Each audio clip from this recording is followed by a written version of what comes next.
Welcome, brave souls, to Dagon by H.P. Lovecraft, a chilling plunge into cosmic horror. Step into the shoes of a tormented, morphine-addled ship officer lost in the desolate Pacific, where unspeakable terrors lurk beneath the waves. This free 30-minute narrative experience from Bit Golem brings Lovecraft's haunting Cthulhu mythos to life in stunning 3D with VR support for maximum dread. Ready to face the madness? Well, let's dive into the abyss together. Subscribe and join me for this unforgettable journey.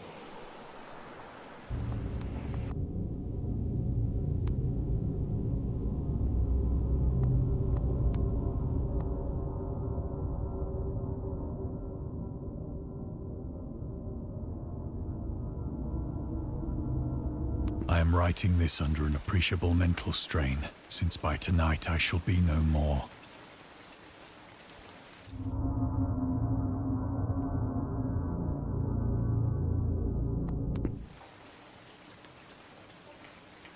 Penniless, and at the end of my supply of the drug which alone makes life endurable, I can bear the torture no longer, and shall cast myself from this garret window into the squalid street below.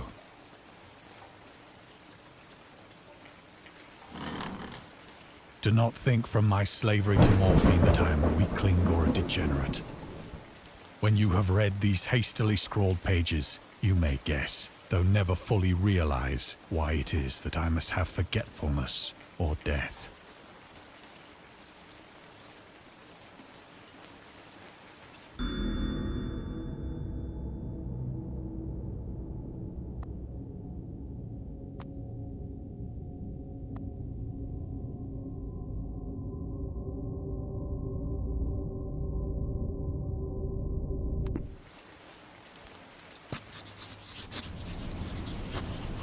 It was in one of the most open and least frequented parts of the broad Pacific that the packet of which I was supercargo fell a victim to the German sea raider.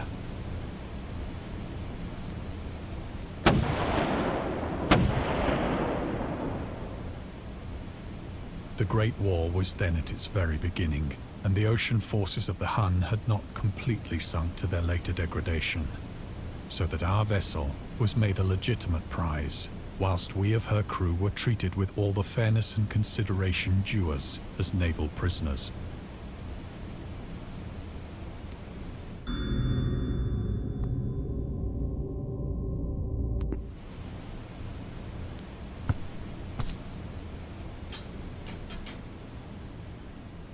So liberal, indeed, was the discipline of our captors, that 5 days after we were taken, I managed to escape alone in a small boat with water and provisions for a good length of time.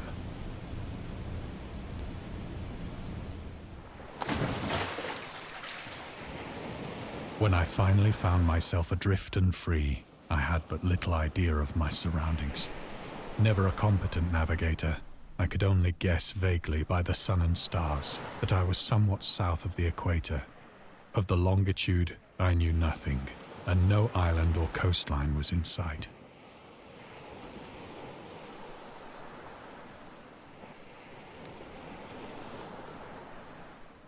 The weather kept fair, and for uncounted days I drifted aimlessly beneath the scorching sun, waiting either for some passing ship or to be cast on the shores of some habitable land.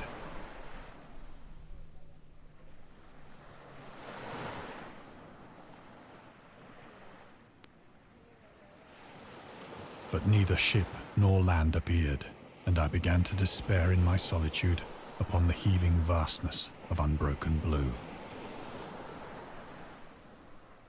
The change happened whilst I slept. Its details I shall never know, for my slumber, though troubled and dream-infested, was continuous.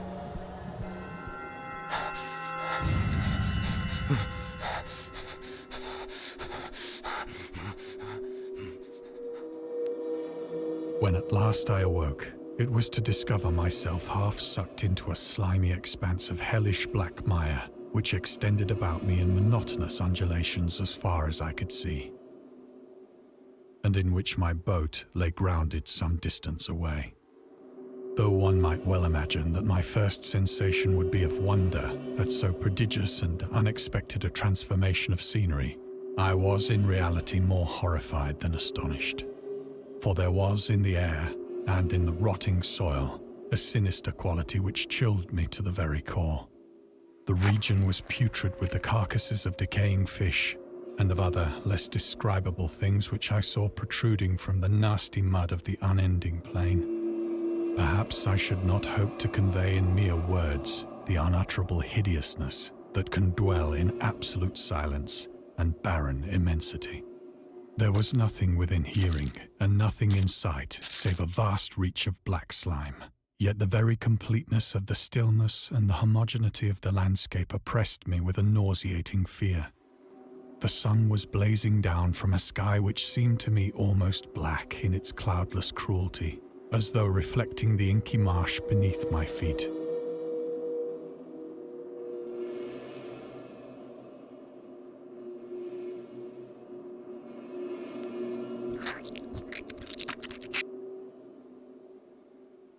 As I crawled into the stranded boat, I realized that only one theory could explain my position. Through some unprecedented volcanic upheaval, a portion of the ocean floor must have been thrown to the surface, exposing regions for which innumerable millions of years had lain hidden under unfathomable watery depths. So great was the extent of the new land which had risen beneath me that I could not detect the faintest noise of the surging ocean, straining my ears as I might. Nor were there any seafowl to prey upon the dead things.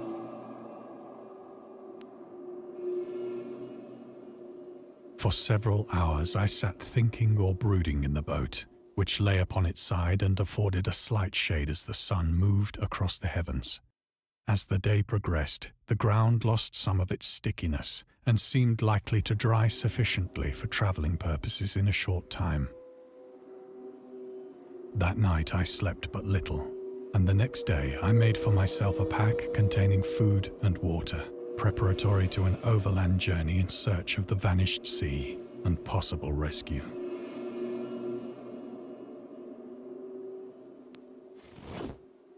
On the third morning, I found the soil dry enough to walk upon with ease. The odor of the fish was maddening, but I was too much concerned with graver things to mind so slight an evil, and set out boldly for an unknown goal.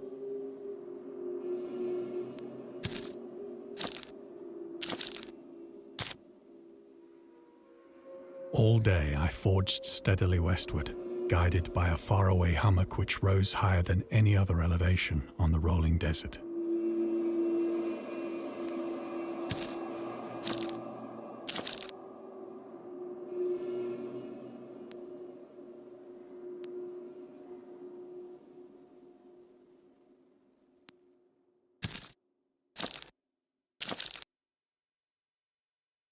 That night I encamped, and on the following day still travelled toward the hummock, though that object seemed scarcely nearer than when I had first espied it.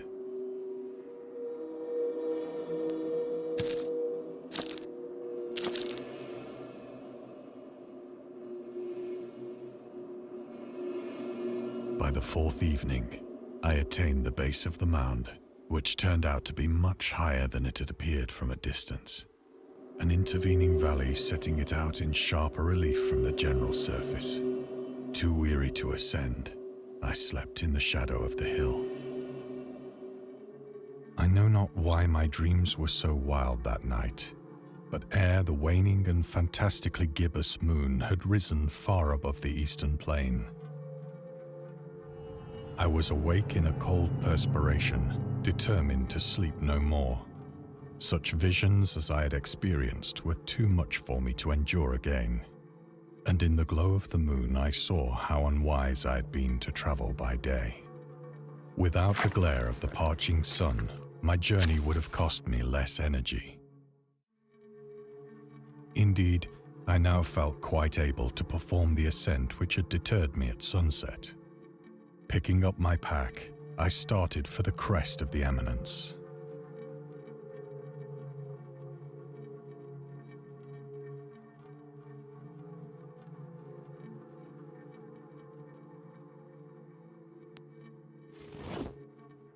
have said that the unbroken monotony of the rolling plain was a source of vague horror to me. But I think my horror was greater when I gained the summit of the mound and looked down the other side into an immeasurable pit or canyon, whose black recesses the moon had not yet soared high enough to illumine. I felt myself on the edge of the world, peering over the rim into a fathomless chaos of eternal night. Through my terror ran curious reminiscences of Paradise Lost and of Satan's hideous climb through the unfashioned realms of darkness. As the moon climbed higher in the sky, I began to see that the slopes of the valley were not quite so perpendicular as I had imagined. Ledges and outcroppings of rock afforded fairly easy footholds for a descent, whilst after a drop of only a few hundred feet, the declivity became very gradual.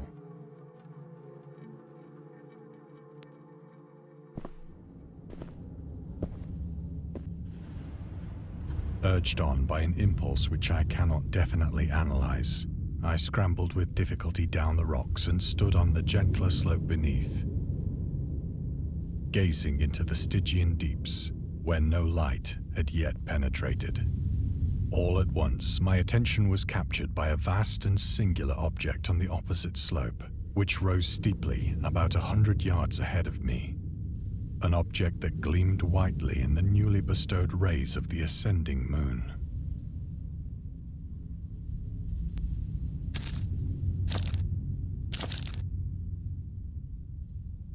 That it was merely a gigantic piece of stone, I soon assured myself.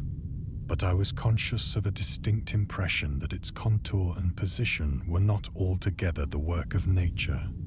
A closer scrutiny filled me with sensations I cannot express. For despite its enormous magnitude and its position in an abyss which had yawned at the bottom of the sea since the world was young, I perceived beyond a doubt that the strange object was a well-shaped monolith, whose massive bulk had known the workmanship and perhaps the worship of living and thinking creatures. Dazed and frightened, yet not without a certain thrill of the scientist's or archaeologist's delight, I examined my surroundings more closely.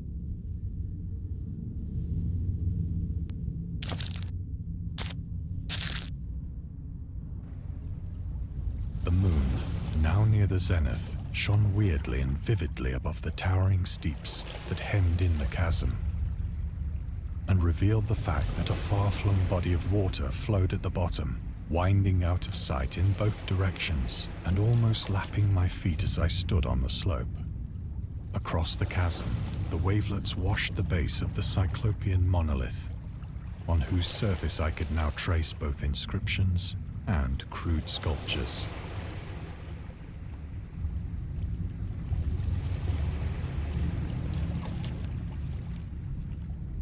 The writing was in a system of hieroglyphics unknown to me and unlike anything I had ever seen in books, consisting for the most part of conventionalized aquatic symbols such as fishes, eels, octopi, crustaceans, mollusks, whales, and the like. Several characters obviously represented marine things which are unknown to the modern world, but whose decomposing forms I had observed on the ocean-risen plain. It was the pictorial carving, however, that did most to hold me spellbound.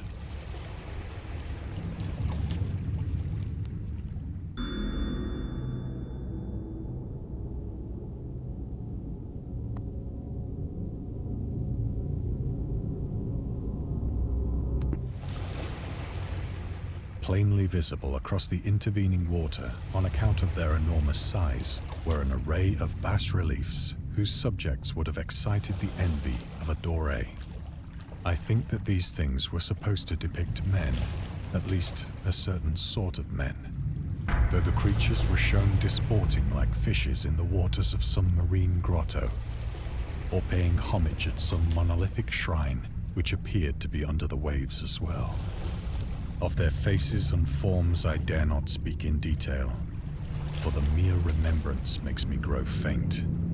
Grotesque beyond the imagination of a Poe or a Bulwer, They were damnably human in general outline, despite webbed hands and feet, shockingly wide and flabby lips, glassy, bulging eyes, and other features less pleasant to recall. Curiously enough, they seemed to have been chiseled badly out of proportion with their scenic background, for one of the creatures was shown in the act of killing a whale, represented as but little larger than himself. I remarked, as I say, their grotesqueness and strange size, but in a moment decided that they were merely the imaginary gods of some primitive fishing or seafaring tribe. Some tribe whose last descendant had perished eras before the first ancestor of the Piltdown or Neanderthal man was born. Awestruck at this unexpected glimpse into a past beyond the conception of the most daring anthropologist, I stood musing whilst the moon cast queer reflections on the silent channel before me. Then, suddenly, I saw it. With only a slight churning to mark its rise to the surface, the thing slid into view above the dark waters. Vast, Polyphemus-like and loathsome, it darted like a stupendous monster of nightmares to the monolith, about which it flung its gigantic scaly arms, the while it bowed its hideous head and gave vent to certain measured sounds.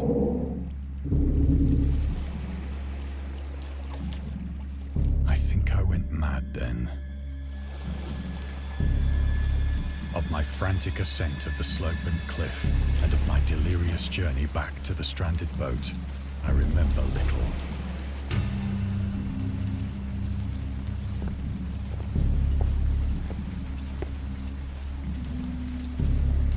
I believe I sang a great deal and laughed oddly when I was unable to sing.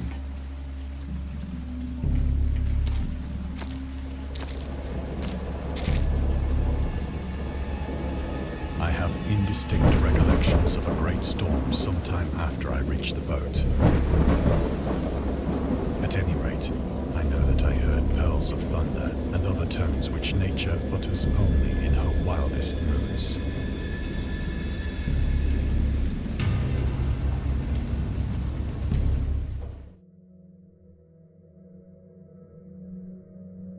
When I came out of the shadows, I was in a San Francisco hospital, brought thither by the captain of the American ship which had picked up my boat in mid-ocean.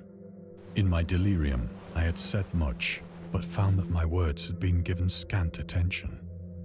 Of any land upheaval in the Pacific, my rescuers knew nothing, nor did I deem it necessary to insist upon a thing which I knew they could not believe.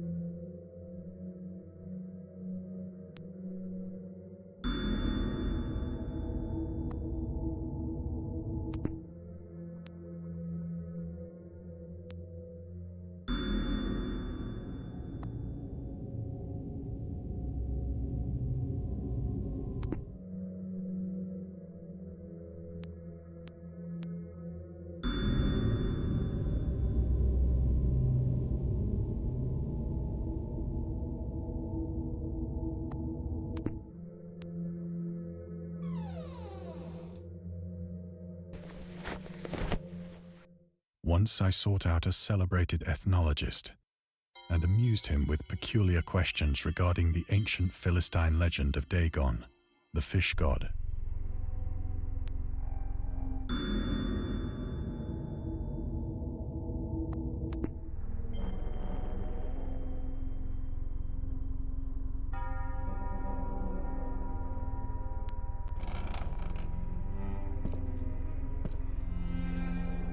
But soon perceiving that he was hopelessly conventional, I did not press my inquiries.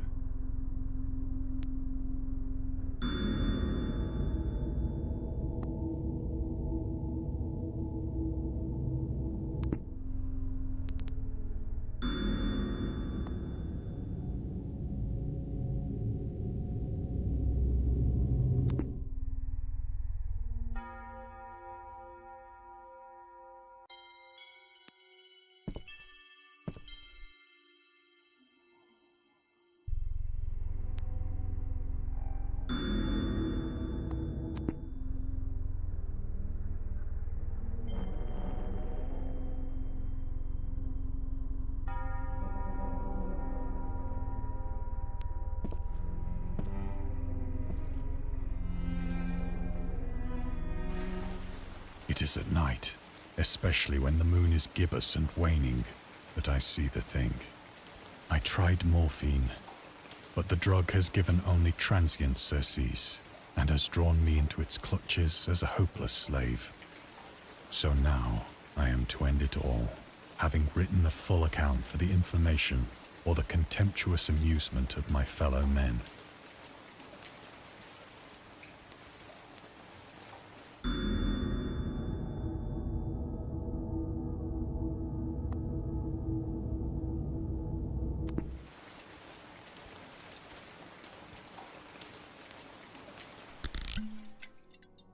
Often, I ask myself if it could not all have been a pure phantasm, a mere freak of fever as I lay sun-stricken and raving in the open boat after my escape from the German man-of-war. This I ask myself, but ever does there come before me a hideously vivid vision in reply. I cannot think of the deep sea without shuddering at the nameless things that may at this very moment be crawling and floundering on its slimy bed, worshipping their ancient stone idols and carving their own detestable likenesses on submarine obelisks of water-soaked granite. I dream of a day when they may rise above the billows to drag down into their reeking talons the remnants of puny, war-exhausted mankind. Of a day when the land shall sink and the dark ocean shall ascend amidst universal pandemonium.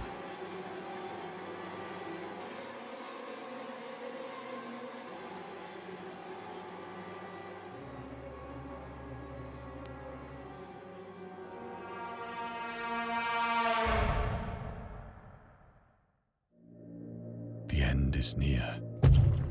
I hear a noise at the door, as of some immense slippery body lumbering against it. It shall not find me.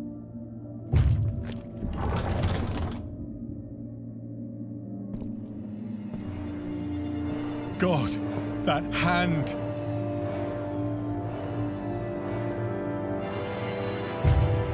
The window! The window!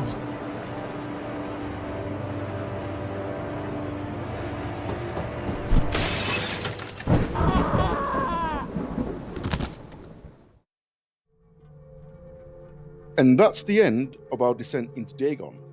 What a haunting ride through Lovecraft's cosmic nightmare. From the desolate seas to the shadow of ancient horrors, this game left us trembling. If you felt the chill of the abyss or have thoughts of the Cthulhu Mythos, drop a comment below.